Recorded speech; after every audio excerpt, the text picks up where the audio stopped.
Hello मित्रांनो, Asia कपमध्ये काल टीम इंडियाची पहिली मॅच होती आणि ती होती UAE सोबत. आणि टीम इंडियाने ती मॅच इतकी जास्त आरामात जिंकली, म्हणजे ही मॅच इतकी वन साइडेड, इतकी एकतर्फी झाली ना की एक T20ची मॅच 4 ओव्हर्समध्ये संपली. 4 ओव्हर्समध्ये मॅच संपली. या मॅचपेक्षा जास्त इंटरेस्टिंग तर जी मध्ये मॅनफोर्सची ॲड येत होती ना, सनी लिओनची, ती ॲड, हार्दिक पांड्याची हेअरस्टाईल आणि टीम इंडियाची जी प्लेइंग इलेव्हन होती ती जास्त इंटरेस्टिंग होती. खरं तर कालच्या मॅचमध्ये टीम इंडियाने टॉस जिंकला होता, पण टॉस जिंकून पहिले बॉलिंग घेतली.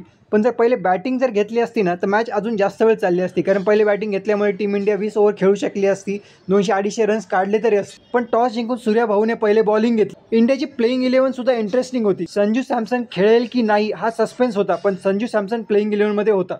टीम इंडियाने काल फक्त एकच स्पेशलाइज फास्ट बॉलर ॲड केला, तो म्हणजे जसप्रीत बुमराह. बाकी कोणताही स्पेशलाइज फास्ट बॉलर नव्हता. दुसरा जो फास्ट बॉलर होता तो हार्दिक पांड्याच होता. प्लेइंग इलेव्हनमध्ये 2 स्पेशलाइज स्पिनर कुलदीप यादव आणि वरुण चक्रवर्ती होते, आणि रिंकू सिंगच्या जागी शिवम दुबेला चान्स मिळाला होता. UAEने जेव्हा आपली पहिली बॅटिंग सुरू केली तेव्हा त्यांची 26 रनवर पहिली विकेट पडली होती. जसप्रीत बुमराहने ती विकेट घेतली. पण त्याच्यानंतर जेव्हा कुलदीप यादव आणि वरुण चक्रवर्ती हे दोघेही बॉलिंगला आले तेव्हा UAEच्या बॅट्समॅनला त्या दोघांची बॉलिंग कळतच नव्हती. त्यांचा प्रत्येक बॉल त्यांच्यासाठी एक ब्रह्मास्त्र होता, ब्रह्मास्त्र. 26 रनवर एक विकेट पडली आणि पुढच्या 32 रन्समध्ये ऑल आउट झाली UAE वाले फक्त 58 रन करू शकले. 58 रन्स. कुलदीप यादवने 4 विकेट्स घेतल्या आणि शिवम भाऊंची सुद्धा लॉटरी लागली. शिवम दुबेने 3 विकेट्स घेतल्या. आता फक्त 58 रनचं टार्गेट असल्यामुळे ही जे टार्गेट होतं ते टीम इंडिया 4 ते 5 ओव्हरमध्ये कसंही चेस करणारच होतं. आता टीम इंडियाच्या बॅटिंगमध्ये एक इंटरेस्टिंग गोष्ट म्हणजे संजू सॅमसन ओपनिंगला आला नव्हता. ओपनिंगला आले ते शुभमन गिल आणि अभिषेक शर्मा, आणि दोघांनी ॲज एक्सपेक्टेड दनादन धुवायला सुरुवात केली. अभिषेक शर्मा आउट झाला. अभिषेक शर्मा गेल्यानंतर सूर्यकुमार यादव आला होता, तेव्हाही संजू सॅमसन आलेला नव्हता.